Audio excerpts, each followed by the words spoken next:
Selamat pagi anak-anak hebat. Bagaimana kabar kalian hari ini? Alhamdulillah, luar biasa. Allahu Akbar.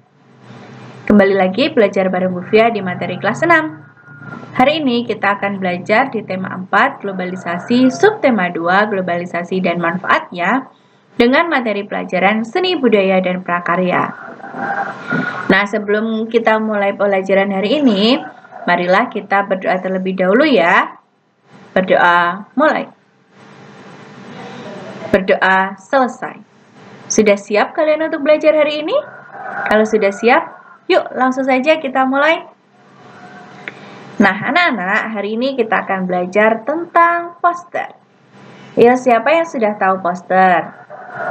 Iya, poster itu seringkali kita jumpai entah di lingkungan sekitar, rumah, masyarakat, pasar pun ada, sekolah juga ada.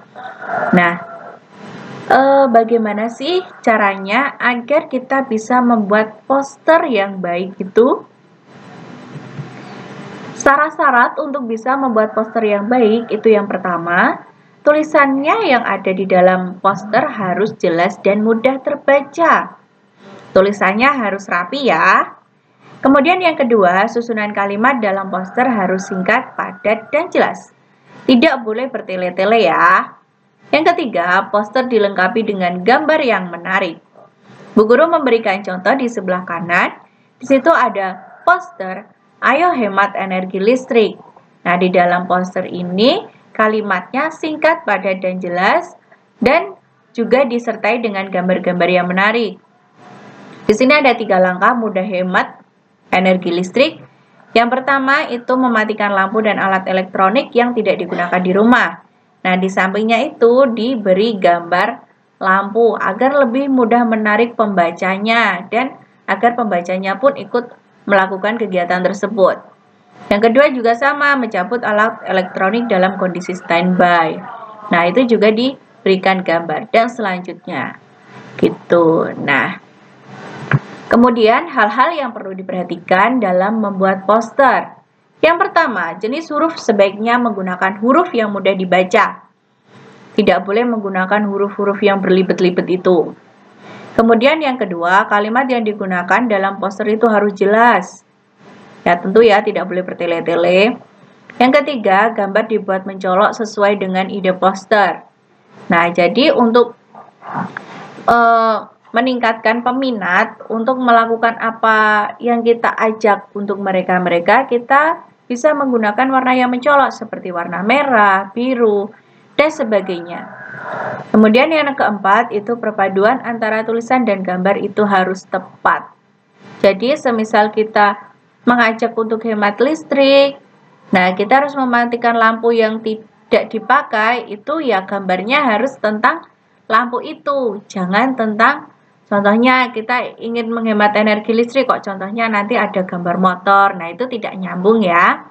Jadi dalam gambar dan tulisan itu harus ada satu paduan. Yang kedua itu ada brosur. Nah, brosur ini seringkali kita temuin apalagi di tempat perbelanjaan ya. Seringkali ada mas-mas atau mbak-mbak SPG itu yang sering membagikan brosurnya. Brosur itu adalah suatu alat untuk promosi barang, jasa, dan lain-lainnya yang terbuat dari kertas yang di dalamnya terdapat sejumlah informasi dan juga penawaran jasa atau produk. Definisi brosur yang lainnya adalah suatu alat publikasi resmi dari perusahaan yang berbentuk cetakan, berisi berbagai informasi mengenai suatu produk, layanan, program, dan sebagainya yang ditujukan kepada pasar sasaran atau pasar tertentu.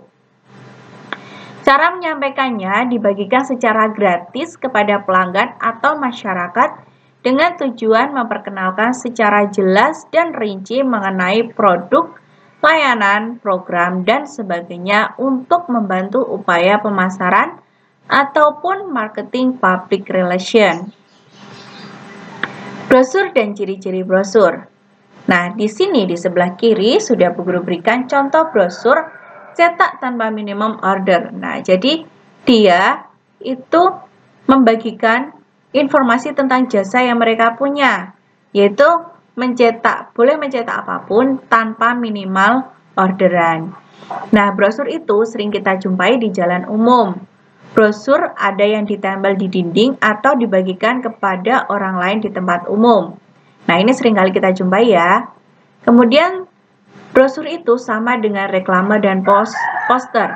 Brosur berisi informasi yang ditujukan kepada pembaca.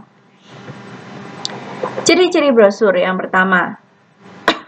Brosur memiliki ukuran lebih kecil dari poster. Ya benar, karena poster itu biasanya ukurannya lebih besar.